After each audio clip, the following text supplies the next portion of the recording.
Yes.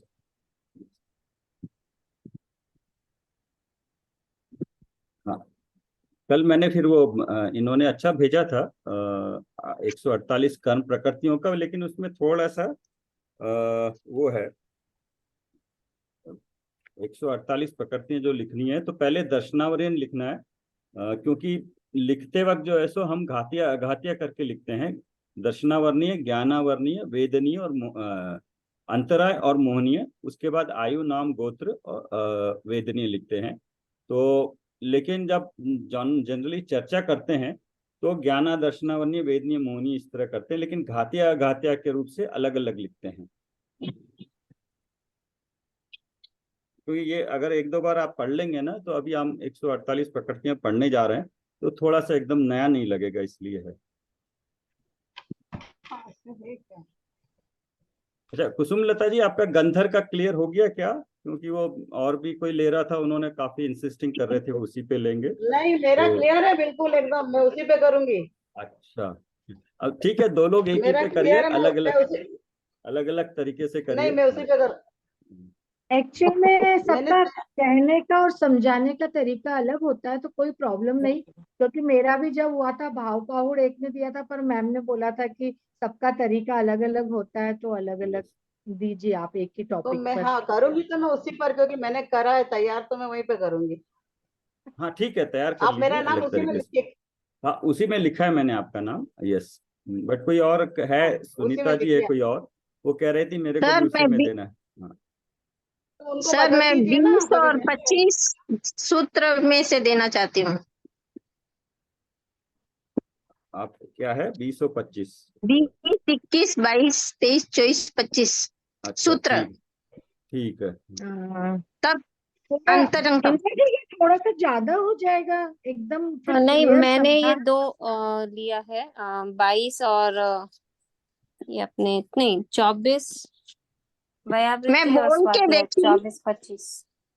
ठीक है, उसको देख लेंगे, आप दे दीजिए जब ऋतु जी उस दिन थोड़ा कोऑर्डिनेट कर लीजिएगा कैसे करना है, नाम तो हाँ डाल जी, दिए हाँ मैंने, जी, सो दैट हाँ जी, सबको जिससे ऑर्डरली कि हो जाए। और मैं। हाँ, यस, हाँ, ठीक ठीक है है, सर। ओके। तो और मेरा नाम तो चारित्र में ही डाला ना आपने। हाँ हाँ, सबसे पहले आप एंड सुनीता जी देंगे, चारित्र पे देना है, तो फिर उसके बाद से दूसरे सूत्र शुरू होंगे।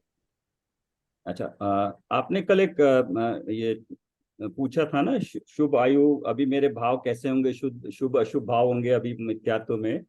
तो एक बार फिर से बोलेंगे आपको क्या है, मैं वो अभी क्लियर कर लेते हैं। सर मुझे कह रहे हैं ना। हाँ हाँ, आपसे। हाँ सर, जैसे अभी जो हमारी अवस्था है, तो हाँ हमारे शुभ अशुभ भाव चलेंगे। और हाँ जैसे जब मिथ्या अपना सम्यक्त्व होगा, तो फिर शुभ और शुद्ध चलेंगे। जब अशुभ में आएंगे क्या? हाँ, मतलब चौथे पाठ्य गुणस्थान में तो अशुभ में आ सकते हैं, सातवें के बाद फिर शुद्ध शुभ ऐसा चलेगा। शुद्ध शुभ इस हिसाब से देखेगा कि क्योंकि चौथे गुण स्थान से धर्म की शुरुआत हो गई है, तो उसमें अभी आपकी जो शुद्धता है, तो वो है कितनी कषायों के, 4 या 8 या 12 कषायों के अभाव पूर्वक की शुद्धता है। तो शुद्धता के साथ साथ जो शुभ भाव चल रहे हैं, तो अशुभ भी शुभ अशुभ बनते रहते हैं, तो वो भी बंध सकते हैं। कंफर्म कर लेंगे इसको, आपका अच्छा है क्वेश्चन। शुभ भी क्योंकि अंतर्मुहूर्त में चेंज होके बनते रहते हैं, बट हो सकता है अशुभ प्रकृतियों में, बट कई सारी प्रकृतियों का इसको गुणस्थान की अपेक्षा से देखें, अपेक्षा से कि कुछ गुणस्थान तक ही बनती है कुछ प्रकृतियां। तो कौन सी प्रकृतियां किस गुण स्थान तक बनती है, उसमें कौन सी शुभ है अशुभ है, अगर उसका डिटेल में देखेंगे तो पता लग जाएगा। बट धर्म के हिसाब से धर्म की शुरुआत हो गई है, चारित्र गुण शुद्ध पर निर्मल पर्याय हो गई है। छठे पांचवें गुस्तान में उसके कषाय के अभाव पूर्वक चल रही है।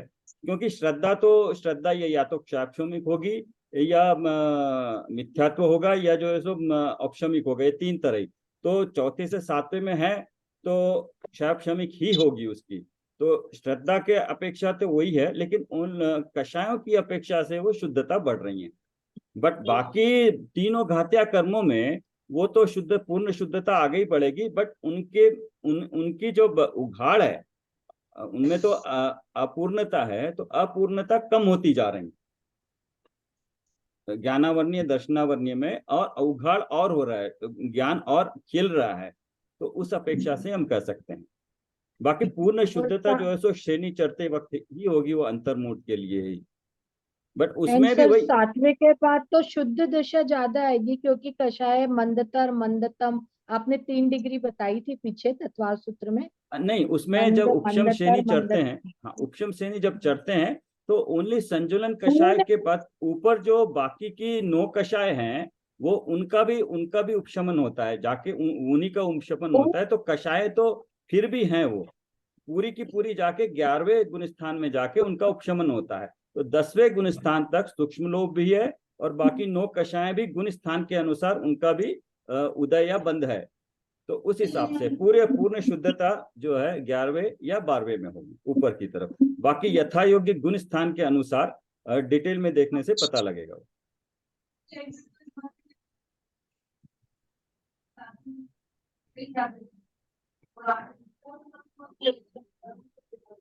इसको आगे हम पढ़ें, 5 पेज नंबर 5 था ना।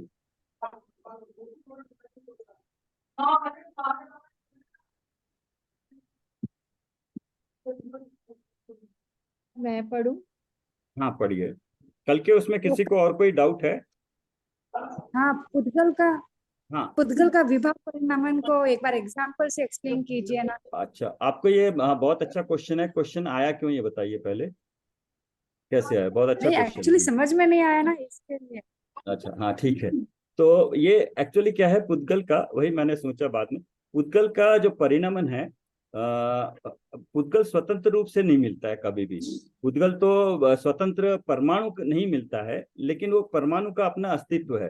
तो जब भी वो स्कंद रूप होता है, तो उसको एक तरह से कहते हैं कि वो विभाव रूप हुआ, क्योंकि स्वतंत्र अवस्था नहीं है, एक अपेक्षा से हुआ। लेकिन उसमें भी, स्कंद में भी जो एक परमाणु है, वो तो अपने स्वतंत्र रूप से स्वभाव रूप से ही परिणमन हो रहा है। ये जिस तरह से जीव में स्वभाव और विभाव रूप, कषाय रूप या विकार रूप परिणमन होता है, वैसा उस पुद्गल परमाणु में नहीं है। लेकिन कहने में सुनने में आता है कि वो जो पुद्गल 4 जो द्रव्य, धर्म अधर्म आकाश और काल, उनको छोड़ के बाकी वही अपने स्वभाव रूप से ही परिणमन होते हैं, त्रिकाल। बाकी जो है सो दोनों जीव और पुद्गल में विभाव रूप से भी परिणमन होता है, जब तक कि जीव तो स्वतंत्र नहीं होता है। लेकिन पुद्गल परमाणु कभी स्वतंत्र मिलता नहीं है एक परमाणु। तो जो स्कंद रूप में होता है, तो उसकी वो उस अपेक्षा से कहेंगे। लेकिन स्कंद रूप में भी एक परमाणु की, जैसे अपना शरीर है, शरीर में सारे परमाणु आहार वर्गना के स्कंद रूप है, लेकिन कुछ परमाणु अच्छे हैं, कुछ परमाणु बीमारी रूप परिणमन होते हैं। तो वो स्कंद में उतने परमाणु ही परिणमन होते हैं, कुछ परमाणु अच्छे भी हैं उसी स्कंद में। तो इस तरह से परमाणु तो अपने स्पर्श रस गंध अपने गुण है उसके, उस रूप ही परिणमन होता है, स्वभाव रूप ही परिणमन होता है। बट इसको अगर और ज्यादा है तो मैं इसको आगे देख के आपको और बताऊंगा। बट परमाणु के बारे में इतना जान ले अभी तो ठीक रहेगा, क्योंकि अच्छी बात है डाउट आना है। लेकिन अभी हमारा पूरा फोकस अपने जीव के विकारों को किस तरह से देखा जाए, उनको कम किया जाए, उस हिसाब से होना चाहिए। क्वेश्चन अच्छा था आपका। और एंड एक सभी से रिक्वेस्ट है सर कि ये क्लास के बाद सब लोग रीज्वाइन हो जाएं इसी लिंक से, क्योंकि ये क्लास अपनी 40 मिनट की होती है, तो कंटिन्यू सब लोग करें। यस सर रीडिंग शुरू करूं सर? अच्छा हाँ। और एक और है, जिन्होंने भी ये दिया था ना अपने गंधर के लिए, मैडम ने बहुत स्पेसिफाई किया 3 मिनट ही टाइम मिलेगा। तो प्लीज कोशिश करिए अपना प्रैक्टिस करके 3 मिनट में ही कंप्लीट करें। क्योंकि 3 मिनट का जैसे मैंने बताया था, उसका पर्पस ये रखिए कि आपको एक प्रयोजनभूत काम मिला है, उस निश्चित समय में आपने जो बोलना आएगा आपके विचारों से। विचार जो बनेंगे, उसमें आपने विचार इस तरह से बनाना है कि किसी विषय पे उसमें से किस तरह से सारभूत और बिल्कुल संक्षिप्त में किस तरह से अपनी बात, प्रयोजनभूत बात रखी जाए। अगर हम इसे धीरे धीरे सीखते हैं, तो अपने जीवन में भी जितना समय मिला है, हमें जो प्रयोजनभूत बात लगती है, उस पर कैसे अपनी दृष्टि सुनिश्चित कर सकते हैं, एक ही पे कैसे दृष्टि रख के उसमें से तत्व निकाल सकते हैं। वरना क्या होगा, एक ही बात को हम अगर समय मिलेगा तो इतने सारे विचारों से इतने जो बेकार की बातें भी होगी ना उसमें आ जाएंगी। तो हमारे दिमाग में अगर हम सोचे उसको कि क्या इंपॉर्टेंट पॉइंट इस टॉपिक से संबंधित है, तो हमारा बिल्कुल फोकस हो जाएगा। तो इसी तरह से हमें भी सम्यक तो प्राप्त करना है, तो हमें उसमें किस चीज पे फोकस करना है, कितना समय मिला है, तो इस तरह से डायरेक्शन, फोकस और सार निकल के आएगा इस एक छोटे से प्रयास से। Okay, thank you. मतलब सभी लोग ना 2.5 मिनट में अपनी बात कर दें और आगे का जो 30 सेकंड है तो कंक्लूड करें, मतलब मैम के बोलने के पहले ही कंक्लूजन, कि मैं लास्ट में मेरा ये कंक्लूजन है, तो मतलब कुछ इस तरह से रेडी करें सब लोग, तो मतलब फिर मैम कुछ नेगेटिव मार्किंग नहीं होगी किसी की भी। नहीं, निगेटिव नहीं होती, मैं इसलिए उस पॉइंट ऑफ व्यू से नहीं बोल रहा हूँ, बट एक अपने अपने उत्थान के लिए, अपनी प्रोग्रेस के लिए। डिसिप्लिन और मतलब कि हाँ, कि यस, जितना टाइम है उसमें किस तरह से उसको करना है। यस। और देखो, मतलब सेंटेंस का रिपीटेशन ना हो, ये थोड़ा सा लिख लीजिए पेज पे, तो वो पता लग जाएगा कि रिपीटेशन तो नहीं हो रहा है, एक ही बात को अलग यस, अलग तरीके से नहीं कह रहे हैं। उसके लिए प्रयास करना पड़ता है, प्रैक्टिस और अभ्यास करना पड़ता है, और एक आपको दिमाग में सोचना पड़ेगा कि ये चीज मैंने करनी है, इसको किस तरह से करना है, कहाँ कहाँ पढ़ना है, कौन से पॉइंट बनाना है, फिर आपने उसको रिकॉर्ड करके देखना है कि कितने मिनट में हो रहा है। तो मतलब कितना प्रयास होगा आपका, उतना जो कार्य है, डेजिग्नेटेड जो कार्य मिला है, उसको आप अच्छी तरह से कर पाएंगे, आपको फिर उसमें संतोष भी आएगा। हाँ, एक मेरा जनरल सवाल है कि आप जस्ट सोचिएगा कि संसार में मेरा क्या है, ये जब हम जाएंगे तो हम संसार के क्या लेके जाएंगे।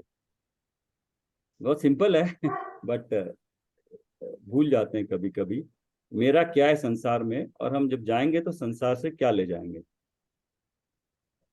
सर मैं बोलूं? नहीं, आप सोच के रखिए, कल करेंगे, जल्दी नहीं, ओके सोचिए। Okay sir. बस जितना सबने सिंपल होते हैं बोलना ना है इस एक्चुअली। पर, सबने सोचना है, 2-2 3-3 लाइन में सबने बताना है इसको। हाँ, सोचिए, क्योंकि अगर क्वेश्चन बहुत सिंपल है, मतलब आंसर भी सिंपल है, लेकिन वो ध्यान में नहीं आता, पॉइंट ये है। हाँ, करूं यस। सर शुरू? हाँ, हाँ। यस। हमारे शेयर हो गया। सम्यक हाँ, दर्शन। हाँ। आप बाकी लोगों को शेयर हो मैं गया, दिखाई दे अभी रहा है। शेयर नहीं हुआ। कौन से पेज से चालू करी है?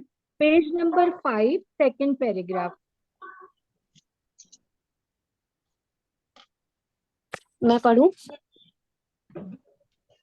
हमारे सम्यक दर्शन से सेकंड वाला पैराग्राफ।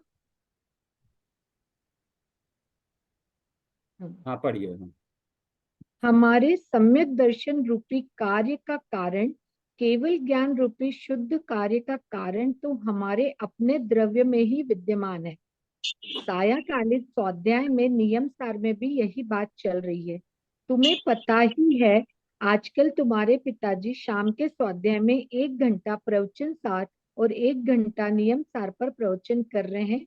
ये उसमें लिखा है कि डॉक्टर उज्ज्वला शाह अपनी बेटियों को लिख रहे, तो इसलिए वो बता रही हैं कि मतलब पिताजी, मतलब उनका मतलब रेफरेंस दिया है इधर। वो डॉक्टर नियम। दिनेश दिनेश शाह उनके हस्बैंड, हाँ वो भी हाँ प्रवचन लेते थे, समय सार प्रवचन सार पे। बट जितना करना हाँ योग पे वो भी लेती थी डॉक्टर उज्ज्वला शाह, बट करना योग पे बेसिकली उन्होंने ही पूरा लिया हुआ है। उनको एक आप देख के समझ नहीं सकते हो किस तरह का ज्ञान का क्षयोक्षम है उनको, कि किस तरह की कौन सी कर्म की प्रकृति कहाँ से किस संबंध में क्या आता है, सब उनके इतना याद रहता है, इतना उन्होंने अभ्यास किया हुआ है, सुन के बिल्कुल अचंभा हो जाता है।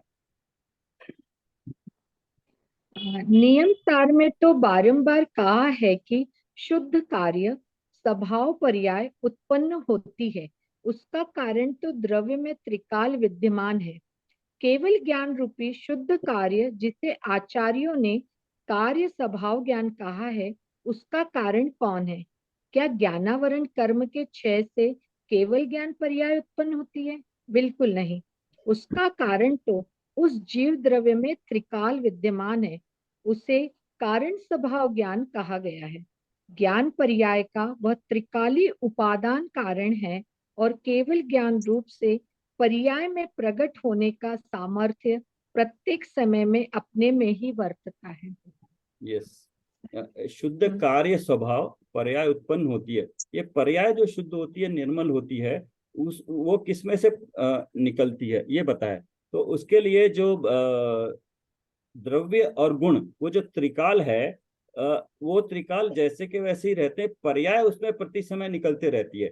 हमारी पर्याय अभी मति शुद्ध ज्ञान की निकल रही है और केवली की केवल ज्ञान रूपी निकल रही हैं। तो इसलिए स्वभाव की दृष्टि से देखेंगे तो हमारे गुण, हमारा द्रव्य और अरिहंत का केवली का गुण, केवली के गुण और केवली के द्रव्य एक जैसे हैं, ओनली पर्याय में फर्क है। तो पर्याय तो एक समय की है, तो ये निकल किस में से रही है? द्रव्य में जो त्रिकाल है उसमें से निकल रही हैं। केवल ज्ञान रूपी शुद्ध कार्य, जिसे आचार्य ने कार्य स्वभाव ज्ञान कहा है, जो पर्याय है उसको कार्य कहा है। उसका कारण क्या कहा है कि जो त्रिकाली स्वभाव है उसको कारण कहा। क्या ज्ञानावरण कर्म के क्षय से केवल ज्ञान पर्याय उत्पन्न होती है? हाँ, इसमें दो विभाजन हो जाएंगे। तो एक काम है जीव का, जीव का है केवल ज्ञान जीव की पर्याय है, और ज्ञानावरण कर्म पुद्गल की पर्याय है। तो पुद्गल का कार्य जीव में नहीं होगा, केवल ज्ञान की पर्याय जीव के सामान्य ज्ञान में से निकल रही है। उस वक्त निमित्त नैमित्तिक संबंध के कारण ज्ञानावरण कर्मों का पूर्ण क्षय हो जा रहा है। जीव द्रव्य में त्रिकाल विद्यमान है, उसे कारण स्वभाव ज्ञान कहा है। कारण स्वभाव ज्ञान, जो स्वभाव है जिसके कारण जो स्वभाव ज्ञान है, त्रिकाल एक जैसा है, उसी में से निकलता रहे, उसमें ना कम होता है कोई निकलने से।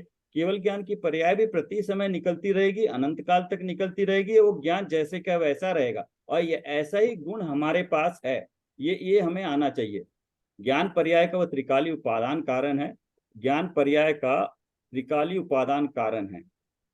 एक तो ज्ञान पर्याय है, केवल ज्ञान की पर्याय हो गई, और त्रिकाली है। त्रिकाल मतलब जब भी निकलेगा उसमें से केवल ज्ञान, वो कारण स्वभाव ज्ञान में से ही निकलेगा। और केवल ज्ञान रूप से पर्याय में प्रकट होने का सामर्थ्य प्रत्येक समय में अपने में ही वर्तता है। तो उस पर्याय का इस तरह से शक्ति रूप है, सामर्थ्य है कि वो केवल ज्ञान की पर्याय प्रति समय, अभी एक बार जब प्रकट हो गई है तो प्रति समय वो सामान्य ज्ञान में से अनंत काल तक वैसी की वैसी पर्याय निकलती रहेगी। और ज्ञान में एक एक एक अनुभाग की तरफ, एक पैसे की जैसे कहते हैं, उसमें की कमी नहीं आएगी, वो जैसे के वैसा रहेगा, और उसमें से केवल ज्ञान रूपी पर्याय प्रति समय निकलती रहेगी। पढ़िए। हमारे इस स्व सामर्थ्य का जब हमें पता चलता है तब अन्य पर पदार्थों की महिमा सहज छूट जाती है। सर, स्व सामर्थ्य मतलब हमें जब सम्यक दर्शन हुआ उससे लिया है। तो स्व सामर्थ्य मतलब इस तरह से दो तरीके से लीजिए। एक वीर्य गुण की पर्याय की अपेक्षा लीजिए, और एक लीजिए हमारे पास जो त्रिकाल ज्ञान गुण है या त्रिकाल जो स्वभाव है, दोनों अपेक्षा से होगा कि दोनों, जो केवल ज्ञान की पर्याय है अपने स्वभाव में से निकलेगी, तो सामर्थ्य जो है तो हमें किसी और की तरफ देखने की जरूरत नहीं है, और पुद्गल में से नहीं निकलेगी। और दूसरा सामर्थ्य ये भी है कि जो वीर्य गुण की पर्याय है, जो उसको धारण करवाती है केवल ज्ञान को, वो भी हमारे पास ही है। तब वीर्य गुण भी अनंत वीर्य रूप परिणमता है। हमारे इस स्व सामर्थ्य का जब हमें पता चलता है तब अन्य पर पदार्थों की महिमा सहज छूट जाती है, उनका लक्ष्य छूट जाता है, अपनी स्वयं की स्व सामर्थ्य की महानता भासित होने लगती है। उस वक्त अपना ज्ञान का उपयोग अपने इस त्रिकाली स्वभाव पर केंद्रित होता है, उसमें एकाग्र होता है अर्थात लीन होता है, और सम्यक दर्शन की प्राप्ति होती है। उसी स्वभाव में अधिकाधिक स्थिरता, एकाग्रता होने पर शुद्धोपयोग द्वारा केवल ज्ञान की प्राप्ति होती है। ये फिर प्रोसेस बता दिया है कि जैसे ही हमें क्या है, ज्ञान में हमने अपने स्वभाव का सामर्थ्य को निर्णय करना है कि मेरा सामर्थ्य इस तरह का है। वो सामर्थ्य हम किसी भी समय अपने ज्ञान में ला सकते हैं, और जब हमें इसकी महानता भासित होने लगती है उस वक्त अपना ज्ञान का उपयोग अपने त्रिकाली स्वभाव पर केंद्रित होता है। तो ये ज्ञान है, ज्ञान हमारा मतिशुद्ध ज्ञान है। उपयोग है उसकी दृष्टि पर से हटके अपने त्रिकाली स्वभाव पर। तो पहले तो मेरा स्वभाव किस तरह का, इस तरह, इसलिए द्रव्य गुण पर्याय से जब मेरे स्वरूप का निर्णय हो जाता है, तब वो ज्ञान अपने पर केंद्रित करने के लिए आसानी से उस पर सहज रूप से आ जाता है। त्रिकाली, ये त्रिकाली जब भी होगा वही सामान्य गुण और त्रिकाली स्वभाव स्वभाव पर केंद्रित होता है, उसमें एकाग्र होता है। एकाग्र मतलब अंतर मुहूर्त तक उसी में लगा रहे, लीन होता है, सम्यक दर्शन की प्राप्ति होती है। उसी स्वभाव में अधिकता अधिक, एक बार सम्यक दर्शन की प्राप्ति होने के बाद वो बार बार जीव, क्योंकि उसको एक बार आनंद आ जाता है तो बार बार उसको प्राप्त करने की, बार बार और जल्दी जल्दी, बार बार जल्दी जल्दी, जैसे ही अगर छूट भी जाए तो वापस उसमें आने की कोशिश करता है। तो उसी के कारण फिर उसके व्रत लेने की भावना होती है, मुनि व्रत लेने की भावना होती है, अंदर में बार बार अपने स्वभाव में झुकता है, उसका आनंद लेता है, बाह्य में सारे गुण पालन करता है, और उसके बाद श्रेणी चढ़कर केवल ज्ञान की प्राप्ति होती है। तो एक बार अगर सम्यक दर्शन प्राप्त हो गया तो केवल ज्ञान का, अनंत दशा का, सिद्ध दशा का, मुक्ति का टिकट कंफर्म्ड हो गया। तो चाहे जीव कितना भी बाहर भटकता रहे, बट हो सकता है कि सम्यक दर्शन चौथे गुण स्थान के बाद मिथ्यात्व में भी आ जाए, फिर भी वो मिथ्यात्व में रहने का उसका काल भी बहुत कम हो जाता है। अर्ध पुद्गल परावर्तन कहते हैं, मैक्सिमम एक समय है जो उससे ज्यादा नहीं रह सकता है। तो इसलिए कहते हैं जब वो अर्ध पुद्गल परावर्तन का समय समाप्त होने वाला होता है तो हो सकता है उस वक्त उस भाव तक, पिछले भाव तक जीव निगोदिया में हो, लेकिन जिस भाव में उसने जाना है वो निकल के, वहां से निगोद से निकल के मुनि धर्म धारण करके केवल ज्ञान प्राप्त करके मुक्त भी हो जा सकता है। कोई और पढ़ना चाहेगा? हाँ, मैं और पढ़ूं? हाँ हाँ पढ़िए। जी, मैं पढ़ूं? हाँ हाँ, जी। हर कोई पढ़िए, 2-2 पेज जी। जरूर पढ़िए।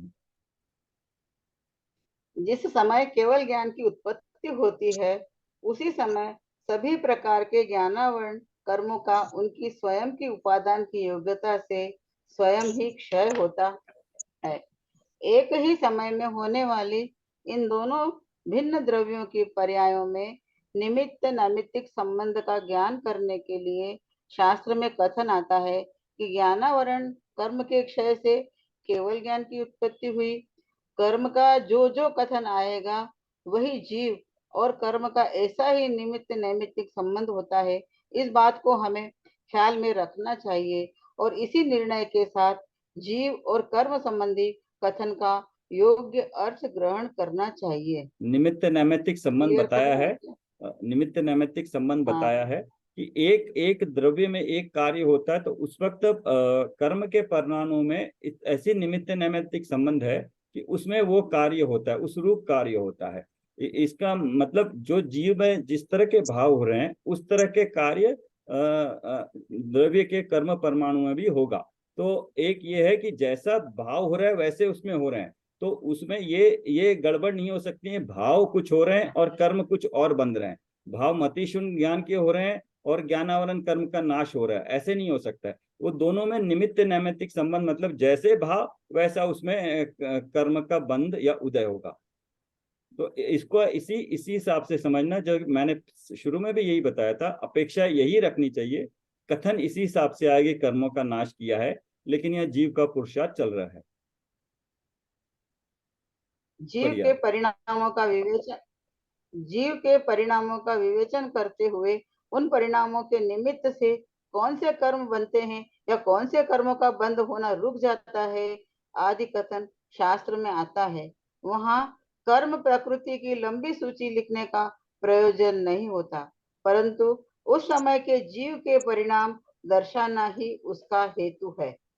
अब यहाँ प्रथमोपशम सम्यक्त्व होने से पूर्व जो 5 लब्धि नियम रूप से पाई जाती है उनके स्वरूप का वर्णन करते समय हम जीव के परिणाम और कर्मों में होने वाले अवस्थान्तर इनके आधार से चर्चा करेंगे। उन सभी बातों का अच्छी तरह से परिज्ञान होने के लिए कर्म संबंधी प्राथमिक जानकारी, कुछ पारिभाषिक शब्द और उनके अर्थ समझना अति आवश्यक है। लब्धि शब्द का अर्थ होता है लाभ अर्थात प्राप्ति। लौकिक जीवन में हम किसी भी बात का या कार्य का लाभ केवल रुपयों में ही गिनते हैं। हे जीव, तुम तो चैतन्य शक्ति के पिंड हो और धन संपत्ति तो जड़ अचेतन पुद्गल है। इस पुद्गल में वृद्धि या हानि होने से तुझे क्या लाभ या नुकसान है?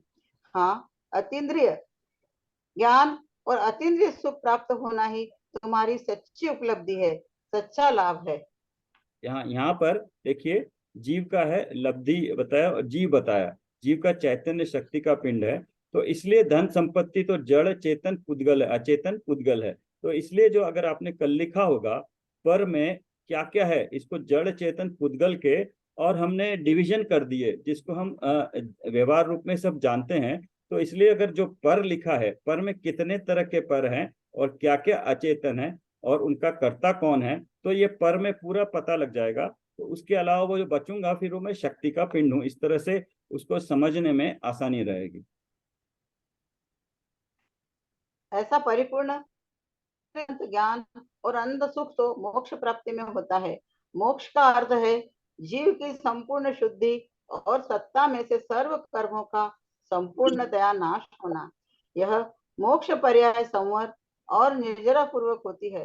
कर्म के बंध की हानि होना संवर है और कर्म के सत्व की हानि होना निर्जरा है। दूसरे शब्दों में कहना हो तो नवीन बंध कम होना संवर है और पूर्व में बंधे हुए कर्मों में से अधिक मात्रा में कर्मों का खिर जाना निर्जरा है। जीव के परिणामों की दृष्टि से देखा जाए तो शुद्धि की उत्पत्ति संवर है, शुद्धि की वृद्धि निर्जरा है और शुद्धि की पूर्णता मोक्ष है। हाँ, यहाँ पर अर्थात एक मिनट, हम अभी जो समर निजरा पढ़ रहे हैं, तो आप देख सकते हो कि मोक्ष पर्याय समर और निजरा पूर्वक होती है। तो इसलिए हमें इस चैप्टर को हर पॉइंट को अच्छी तरह से समझ के किस तरह से समर होता है उसका भाव अच्छी तरह समझना चाहिए। और इसका बताया कि समर क्या होता है, निर्जरा क्या होती है।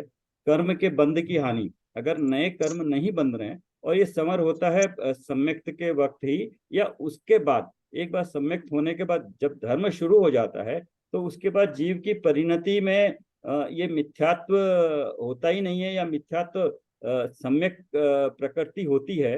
तो प्रति समय उसके कर्मों का हानि होती रहती है, पुराने कर्मों की, और नए कर्म कम बनते रहते हैं, या कुछ कुछ ऐसी प्रकृतियां होती हैं, हम आगे देखेंगे, जो बनती ही नहीं है। और इसमें जीव और कर्मों का निमित्त नैमित्तिक संबंध फिर से खुल के बताया है। कर्मों का खिर जाना निर्जरा है, लेकिन यहाँ जीव के परिणामों की दृष्टि से देखा जाए तो शुद्धि की उत्पत्ति, शुद्धि मतलब तीन जो गुण हैं, घातिया के चार हैं, तो दर्शन, ज्ञान और वीर्य, उनमें जो उघाड़ है, जो अपना ही अपूर्ण ज्ञान है, उसकी ज्ञान बढ़ता है। और मिथ्यात्व जो है, मिथ्यात्व का या तो औपशमिक होता है या क्षौक्षमिक मिथ्यात्व रूप में आता है। तो उस वक्त जीव के भाव में औपशमिक भाव या क्षौक्षमिक भाव हो रहा है, और कर्मों में उपशम हो रहा है या क्षौक्षम हो रहा है कर्मों का। और इसी की अगर वृद्धि होती जाए तो निर्जरा है, और पूर्ण हो जाए तो मोक्ष है। तो इसलिए चौथे गुणस्थान से धर्म की शुरुआत होती है, समर और निर्जरा होना शुरू होती है, वहीं से वृद्धि होती है, वृद्धि होते होते होते होते पूर्णता होती है, तो वो मोक्ष कहलाता है। तो शुद्धि की शुरुआत, वृद्धि और पूर्णता, ये तीन चीजें हैं जीव की अपेक्षा से, कर्मों की अपेक्षा से, कर्मों का उपशम होना, कर्मों की निर्जरा होना और कर्मों का पूर्णतया नाश होना, ये कहेंगे। और कोई पढ़ेगा या मैं पढ़ लीजिए। किसी के पास है वो? इंदिरा जी ने अच्छा करवाया है। मैं पढ़ूं? हाँ जी, हाँ जी। हाँ, शुद्धि अर्थात शुद्धोपयोग, आत्मस्थिरता, आत्मलीनता, शुद्धात्माभिमुख परिणाम। जब जीव शुद्धोपयोग में रहता है तब उससे अतीन्द्रिय आनंद की प्राप्ति होती है। राग द्वेष रूप कसाय दुख देने वाले परिणाम है। ढाला में कहा है, रागादि प्रकट ये दुख देन। शुद्धोपयोग राग द्वेष रहित वितरागी परिणाम होने से उसमें निराकुलता रूप सुख का अनुभव होता है। हाँ, यहाँ पे ऋतु जी देखिएगा, शुद्धि अर्थात शुद्धोपयोग, यहाँ पे उपयोग यूज किया, शुद्धोपयोग, आत्म स्थिरता, आत्मलीनता, शुद्ध आत्मा के अभिमुख के सम्मुख परिणाम, उसके सम्मुख जो परिणाम जीव के होते हैं, तो जीव शुद्धोपयोग में रहता है। तो ये सारे वर्ड्स ये भी यूज होते हैं। और अतीन्द्रिय आनंद में अति इंद्रिय इंद्रिय जो 5 है और एक मन इंद्रिय है, उसके अलावा उनके उनके उनके बिना अतीन्द्रिय आनंद की प्राप्ति, अतीन्द्रिय मतलब इंद्रियों के बिना जो आनंद प्राप्त होता है, इसका मतलब जो आनंद ज्ञान गुण में देखा था, जो पर्याय निकलती है वो अपने ही गुण में से निकलती है। तो हमारे पास भी एक ऐसा आनंद का गुण होना चाहिए जिसमें से ये आनंद निकलना चाहिए। तो हमारे पास ये आनंद गुण है, उस वक्त उस आनंद गुण की पर्याय अतीन्द्रिय आनंद के रूप में होती है। और कर्मों की अपेक्षा से देखेंगे, जीव के भाग राग देश रूप कषाय और कर्मों में ढीलापन होगा। इधर परिणाम शुद्ध होंगे, उधर कर्मों में उतना ढीलापन होगा। बट राग देश रूप कषाय प्रत्यक्ष रूप से दुख देने वाले परिणाम है। जितना जितना राग द्वेष कम होगा चौथे गुण स्थान के बाद, उतनी उतनी निराकुलता होती जाएगी। सुख का संबंध सम्यक्त और कषायों के अभाव से है। हाँ, आगे पढ़िए। तुम पूछोगी ये सुख कैसा है? इस सुख को हमारे ऐहिक सुख की उपमा नहीं दे सकते। हम जिसे सुख समझते हैं उस विषय भोग में तो दुख है, परंतु हमने ब्रह्म से उसे सुख माना है। विषय शब्द का अर्थ है 5 इंद्रियों के विषय। हमें स्पर्शेंद्रिय, रसनेन्द्रिय, घ्राणेन्द्रिय, चक्षुरेंद्रिय और कर्णेन्द्रिय द्वारा कर्मश पुद्गल के स्पर्श, रस, गंध, वर्ण तथा शब्द का ज्ञान होता है। यह जीव उनमें से कुछ पर्यायों को इष्ट मानता है और उन्हें जानते हुए मैं उन पर पदार्थों का भोग करता हूँ मानता है। हाँ, यहाँ पे विषय जब भी आएगा, विषय एक 5 इंद्रियों के जो विषय हैं उनमें जो हमें बुद्धि है, विषय जब भी आएगा उन इंद्रियों के संबंध विषयों में इच्छा होना या उनकी चाह करना उससे संबंधित होगा। तो कोई भी एक इंद्रिय विषय मतलब कोई भी एक इंद्रिय में भी हमारी बुद्धि हो, ब्रह्म की बुद्धि हो, तो वो विषय सुख कहलाएगा। और वो विषय का सुख सच्चा सुख नहीं है, उसमें दुख ही है। विषय शब्द का अर्थ है 5 इंद्रियों के विषय। तो 5 इंद्रियों के विषय अलग अलग बता दिया है। स्पर्शन, रसना, घ्राण, चक्षु, कर्ण इंद्रिय। तो स्पर्शन इंद्रिय से उद्गल का स्पर्श जो होता है, रस से रसग और घ्राण से गंध, चक्षु से वर्ण और कर्ण इंद्रिय से शब्द का ज्ञान होता है। तो आप देखोगे तो आज जो आपने अगर कर्मों के बारे में लिखा है, तो इसमें स्पर्श के 8, रस के 5, गंध के 2, वर्ण के इस तरह से 5, वो कौन कौन से होते हैं, जो कलर होते हैं, जो इसका विषय हम ग्रहण करते हैं इंद्रियों के द्वारा, वो उसमें लिखा हुआ है। सच देखा जाए तो जीव को विशिष्ट इच्छा होती है। मान लो किसी के लड्डू खाने की इच्छा हुई तो वह उस इच्छा से दुखी होता है। लड्डू खाने से उसकी इच्छा मिट जाती है और इच्छा से उत्पन्न दुख कम हो जाता है होता है। इसलिए वह मानता है कि लड्डू खाने से मैं सुखी हो गया। यदि लड्डू खाने से ही सुख प्राप्त होता हो तो अधिक लड्डू खाने से अधिक सुख होना चाहिए। कोई 2, 4, 50 लड्डू खाए तो क्यों, इस कल्पना से ही जी मचलने लगा है ना। हाँ, तो जब विषय में ये एक लड्डू मतलब एक विषय का, एक रसना इंद्रिय का एक एग्जाम्पल लिया, इसी तरह से 5 इंद्रियों में हम लगा सकते हैं कि हमें कोई चीज अच्छी लगती है, क्या वो इतनी अच्छी लगती है कि हम उसको कंटिन्यूअस करते रहें? नहीं, वो नहीं कर पाते हैं। लेकिन सुख ऐसा है, एक बार ले तो उसको बार बार लेते रहते हैं, तो लेते ही रहते हैं, उसमें कोई कमी भी नहीं आती है और ना उसको छोड़ने की इच्छा होती है, जो वास्तविक सुख है। और इसमें एक और चीज बताया, हाँ, अगर लड्डू खाने से जो सुख मिला